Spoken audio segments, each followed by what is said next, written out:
All right, happy Friday. I am so bummed that I'm not able to go live in the group, but internet is not liking me, and I want to make sure that I give you guys the content. So as you are popping on, comment below with your favorite things so far from this week about mindset and business and your Miracle Morning book. And so we talked a little bit about there's different versions of the book, and I didn't really want to say you had to read a specific one because I've read different ones, and I think they all, in different seasons of my life, provided value. And so I felt like I just wanted to let you choose because the concept is the same. In every single book you read of the Miracle Morning, the concept's the same. And so because I wanted to stick true to what I was doing with you guys and not just recycle a book that I've already read, I chose another one, and I chose this one, which is Miracle Morning Millionaires. And so a little different spin. It's what the wealthy do before 8 a.m. that will make you rich. And let me just be honest with you, because I'd love to take you back kind of a little bit of my journey, because really, guys, excuse me, 5 years ago, when I started this journey, almost 5 years ago, I would have never touched this book. You know why? Because my mindset was nowhere near a millionaire. Nowhere. Like, I just would be like, no. I just need to make, enough money to be able to quit my job to be able to stay home with my son. And it's crazy how this now, because of my mindset and because of all the things that I've worked on over the last several years, and because I've seen the reality of being a millionaire, right? So it's so cool. I kind of thought about that too as I was reading this book, and I'm like, gosh, this is such a different language than I would have been interested in 5 years ago, 4 years ago, 3 years ago, really, even 2 years ago. This just wasn't really like a main, and it's not that my goal was to be a millionaire, like I have to be, although it is a goal of mine now. But again, we all start somewhere. And so I think it's so telling to just share with you guys how our mindset changes everything. So if your goal in your business is to make $1,000 a month, I'm not poo-pooing that. But what I am asking you, is that really what you want? Like, do you really want to make an extra 12 grand a year? Like, is that what you want? Or are you not dreaming big enough? Because as you change your mindset and you do the right things in the things that you're learning, hopefully in this group, and how to really replace those negative things with positive things, I hope you all read this book one day. All right, and it's not about money, and let me just clarify that, right? Wealth comes in so many different forms, and I think there's different ways to become a millionaire with your wealth, right? Beyond just, that's like what your net worth is. So maybe you'd have a nonprofit that was worth X amount, or you have a business that was worth X amount. So it's about your net worth. It's not just about necessarily having $1 million in the bank so that you can go shopping. So just to clarify that, because I think people sometimes get uncomfortable around the topic of money. And so in some of these places in this book, I'm going to replace the word millionaire with success and entrepreneur life, because I think that it applies. And so if we can just get into that right mind. So we talked this week a little bit about implementing, right? We've implemented our program. And today I want to talk about the blind spots for that vision that you want to create, right? And so this is such a good chapter. And again, I wanted to go live. I tried it, but it kept kicking me off, and so it was fuzzy. So here we are, and we're going to do it this way. So of course, as of yesterday, we were talking about, are you choosing to be successful? Because success is a choice. Whether or not you're choosing to be successful, because you make choices every day. And oftentimes we just want to be successful. We don't really choose to be successful because there's work behind it. So of course, if it were just as easy as a simple choice, we'd all be successful, right? We'd all be millionaires, but we're not even close. And that's because while choosing wealth is an essential step on the road to becoming wealthy, it is not the only one. And becoming a millionaire means taking all of the steps, not just the first one. So this group is a perfect example of you guys taking the first step. But if you just read this book, so many people commented and said, oh, I have that book. But how many of you are actually doing it, right? And so it's not just about buying a book. It's about implementing what's in the book. And that's really what I want. My heart is for us to become that culture, that iron sharpens iron culture that really reminds us to strengthen each other, right? And hold each other accountable. So I speak to more than my share of people who are struggling to transform their life. Those struggles are most often variations of, I want to earn more, but I don't know how. I'm working like crazy, but I'm not any wealthier. Some people seem to have a knack for wealth, but I don't. My guess is that some of those may sound familiar to you, and that's fine. They are indeed real challenges, and you're not alone. But my response to all of them, however, is always the same. Welcome to the box. Welcome to the box is just a shortcut phrase for a bigger idea, one that, from my perspective, after years of building wealth, is perhaps the most important concept to grasp on the path to becoming a successful entrepreneur. The box explains why some people, even when they choose wealth, don't become wealthy. It explains why you can feel stuck at a certain income or a net worth, and why working harder so rarely seems to translate directly into becoming wealthier and being more successful. Naturally, everybody wants to know what the box is, but to understand that, we have to talk about crustaceans. So let's talk about some crustaceans. Hermit crabs and millionaires. You've no doubt seen a hermit crab, right? They're crustaceans in the same class of such perennials and tasty favorites as lobsters and shrimp. But unlike other crustaceans, however, adult hermit crabs have adapted to live on land. They breathe moist air, not water. And unlike lobsters and the like, hermit crabs don't have their own hard shell. Hermit crabs do have exoskeletons, but they're quite soft on the outside compared to their crustacean cousins, and that makes them easy prey. And as a result, they've evolved to borrow others' shells. When you see a hermit crab dragging itself around on the beach, it's in a shell that once belonged to another creature. As hermit crabs grow, however, they have to find larger shells to accommodate them, like a goldfish in a bowl. They're limited by their environment. Yet, interestingly, not all hermit crabs are created equal. Some stick with a shell longer than others, some hardly ever change shells, while others continue to change environments over time. Some, at a certain point, just never change again, and they stay in the same shell for the rest of their lives. Y'all, humans aren't so different, but rather than physical shells, we have boxes. Mindsets, beliefs, and habits that we adopt over time, then discard when we're outgrown them. We tend to change shells or boxes a lot when we're young and growing, both physically and mentally. But that process often slows down considerably when we reach adulthood. As we grow up, we begin to do the same things with the same people. We have the same routines, and most critically of all, our beliefs and ways of thinking become more entrenched. Like the more tentative of hermit crabs, we come to inhabit a mental shell, and then we tend to stick to it. And that tendency impacts everything in our life, from our career choices to our vacations and relationships, but it's especially relevant when it comes to building a successful business and becoming wealthy. What got you here? The box is the beliefs, experiences, thoughts, skills, and opportunities that form your reality. It's invisible, but you can see the effect of it all around you in your physical world. The box that you're in right now, no doubt, fits you very well. You've grown into it, and you're comfortable. Everything in your box delivers a reasonably predictable result. Your current home, your friends, your job, your business, the car you drive, those things are all the result of thoughts, beliefs, and actions that you took in the past. They're the result of your box. Every action you've taken was filtered through the box and through the patterns of your brain that help you decide, for better or for worse, how to live your life. But that applies just as readily to your income. The box that you're operating in right now is the same box that led you to your current income, your current bank balance, and your current net worth. But if you want to change that, well, you need a new box.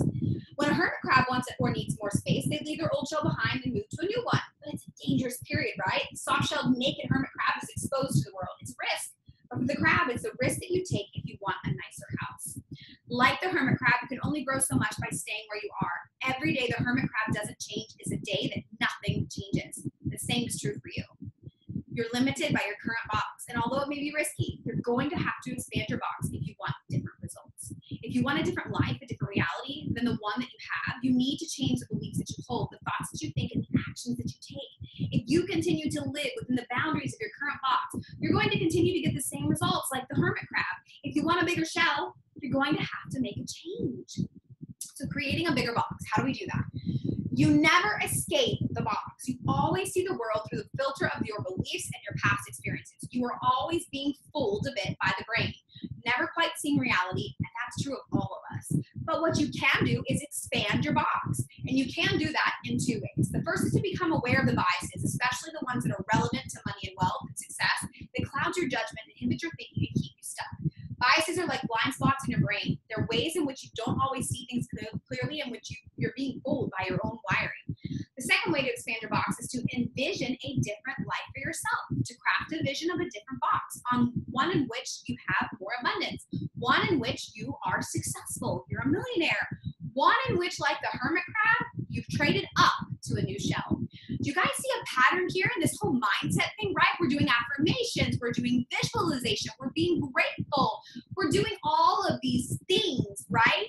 And you guys, it's no different. Like literally, this is a book about millionaires and how they're successful, but it's also the book about the entrepreneurs, also the book about the happy parents, also the book, everything we do, right? Flows from our hearts, guard your heart, be transformed by the renewing of your mind, right? Like everything comes from this. This is not like, it's really not rocket science. It's just our human nature. We just totally like screw it all up and we make it overcomplicated. So let's first talk about the old blocks and uncovering the biases that shape your financial world. So one of the most important discoveries about human life in recent decades, I think, is that we don't see the world the way that it is. We don't see reality so much as we see a brain-infused version of reality. One that's unique to each of us. If that seems a little far-fetched, know that this isn't pseudoscience. Everything that you think you know and believe has been created by your brain. We have the neuroscience to prove it because the color red is an interpretation of light by your brain, which means that the red, get ready guys, that you see may not be the same red that other people experience. Kind of crazy, right? I thought about that when I read this. I was like, wait, so like the same red that I see and it's red to me, like might be totally different than the same red to my husband or you, my kids. This brain filter that we see the world through distorts our view of reality. It makes us see things in a way that's unique to us and often has a way of leading us a little astray, especially when it comes to success. Don't feel bad. We all have biases without exception. By becoming aware of them, you can come to understand the boundaries of your current box, but what might stop you from expanding it. So I want you to just take a pause there and think, what are some of the things that are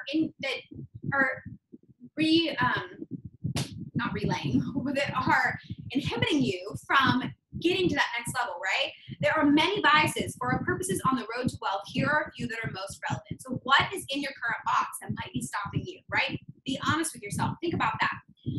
Loss aversion. We are wired to dislike losses. No one likes losing, but we humans dislike losses so much that we dislike losses more than we like winning. Gaining $100 feels good. Losing $100 feels a whole lot worse, right? Actually, that is an interview question that my husband, I don't even remember when we were talking about this, but during some interviews, one of the interview questions was, what do you like more? What would you rather have? Would you rather win or would you rather not lose, right? And so I thought that was such a great question and it totally nails it in here, right? It just makes sense. That makes us attached to thinking that we already have.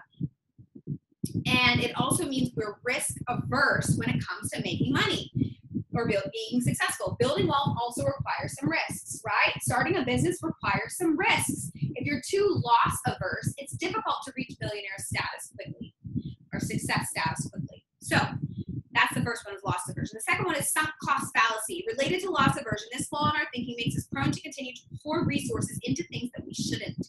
If you've ever said, I've already invested this much, so I shouldn't stop now, you've fallen victim to the fallacy. Remember, sunk costs are gone. You can't unspend them.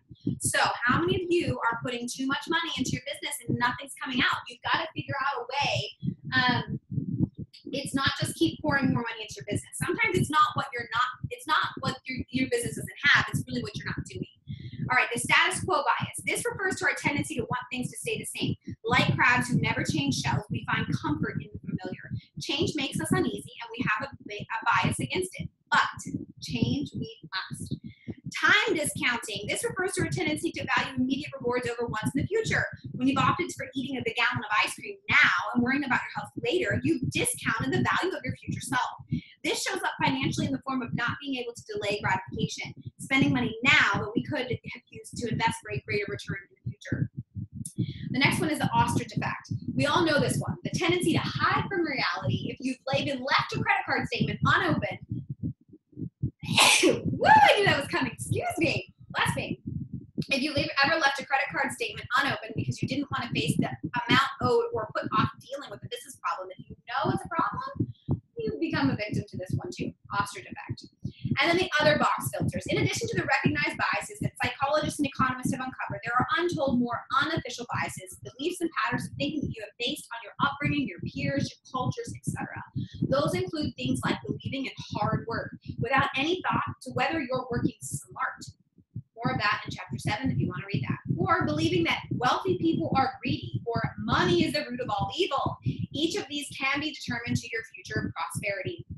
We all have beliefs about money, a money consciousness that impacts our ability to become successful and wealthy. Your job is to uncover those beliefs and decide which ones stand in your way and which new ones you may need to on your path to wealth.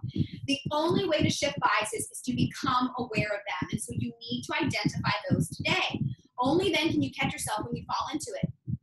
It's something that takes practice, but that's what mornings are for, right? The Miracle Morning, an excellent resource for exploring the many ways in which your brain can shape your financial box, is the book Your Money and Your Brain by Jason Zweig, C-W-E-I-G. All right, so let's talk about your new box. Talk about your old box. Let's talk about your new box. Let me get a drink. Okay. In Wealth Can't Wait, my co-author and I wrote the difference between your air game and your ground game. Your ground game, if we're watching this live on Facebook, well, not live, if you're watching it now, comment below, air game and ground game. Your ground game is your day-to-day, nose to the grindstone efforts to get things done.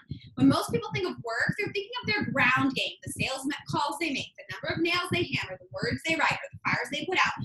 Ground game is earning your paycheck and grinding it out. But to be sure, your ground game is essential. Yes, you aren't going to become a millionaire sitting around, but because most people only know their ground game, they get stuck there. Your ground game is inside the box. Your air game is another thing entirely. It's your 50,000-foot mountaintop, 1,000-mile view of your life. Your air game includes your plans and tactics for becoming wealthy. It's a high-level perspective on your life, which ensures that the efforts of your ground game are focused in the right place. You want the air game to be one that pushes you to expand your box.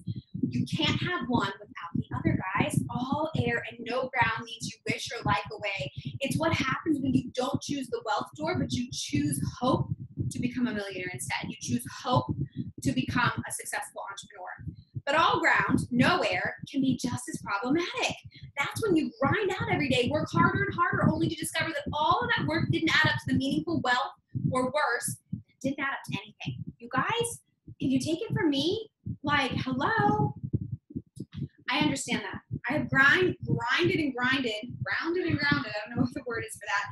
I could be a workaholic, and it hasn't always gotten me very far. Or it's gotten me so far that I realize, oh my gosh, I don't even really want this. So in the next chapter, we're going to look at a set of millionaire level goals and creating plans to help accomplish them. But goals and plans and wealth all fit in a broader context. The highest air game, that's called your life. All of those things need to come together in a way that fits the life you want to have. But you can choose wealth all you want, but you'll never make it or hang on to it if it doesn't serve your life. To make sure that you've made the right choices, to make sure that the financial goals you are set are going to be fit, it's important to define what it is you want your life to look like. I call that my vision, and it's the highest viewpoint of my air game. And this is what we're going to do for our assignment today. I set 1-year goals to the back pages of my yearly journal. I carry that journal with me everywhere. It functions as my notepad, to-do list, and general thought collector. By the end of the year, it forms a sort of paper record of my thinking over the past 12 months. None of that, however, works without vision. Where my goals are usually created on a 1-year framework, I have both 5- and 30-year visions for my life. Those vision documents, the highest level of my air game, take a unique form, and here's the process I use. A letter from a not-so-mysterious millionaire. This is what I want you guys to do for the weekend. This is your assignment today. Imagine receiving a letter from a successful millionaire in which that person not only described what seems to you like the perfect life of abundance, but also offered your guidance and encouragement on how to create it. That letter would be as valuable as it would be fascinating. And that's exactly the technique I use to create my future vision. Only the wealthy person in question is me. So that's you. I write a letter to myself as if I am at some distant point in the future, often 5 or 30 years from now. In that letter, it's my job to describe my life and how I reached it, as well as to offer any guidance and encouragement that I can to my younger self. You can do the same thing. Have the happy, healthy, and wealthy you of the future write a letter. It may seem a little odd at first, but writing to yourself from the future delivers different results in the act of imagining the future from your perspective in the present. Doing the former requires you to put yourself in the shoes of the person you will become. As opposed to just imagining the circumstances of the future, it gets you away from wishing and into feeling the actual success. Here are my favorite strategies for writing a great letter from the future wealthy you to present to yourself. I'm going to actually do that in a document that I'm going to share with you. And there are just a few tips, 5 specifically, about how to write this letter. And that's what I want you to do this weekend. I want you to write a letter to yourself in order to really help you visualize where you're going, right? So expand your box, because if the mind is not in the right place and the heart is not in the right place, your box is going to stay exactly where you are. And I know every single one of you want to be successful. You want to be successful, and not just for yourself and not just to make a lot of money, but to do good things, to help other people, to change other people's lives, right? What is your true purpose? What is your true value within your business? I promise you, it's not just simply selling your own products and your services. It's to change people. It's to help people. It's to make an impact while making an income. So your assignment for this weekend is to go ahead and write yourself for your future, from your future self, write to yourself now, about where you're going, right? And so I'm going to give you these 5 tips that they share in this book, what exactly to do. And I would love, if you're bold and brave enough, share a little piece of your story below, right? If you don't want to share, just if you could let us know that you completed the assignment, so we know that you are committed and you are choosing success. You're not just here for the fun and the fluff and the games, right? So happy Friday. I love you. I cannot wait to start next week's strategy. Get ready. We're going to have a great week. All right.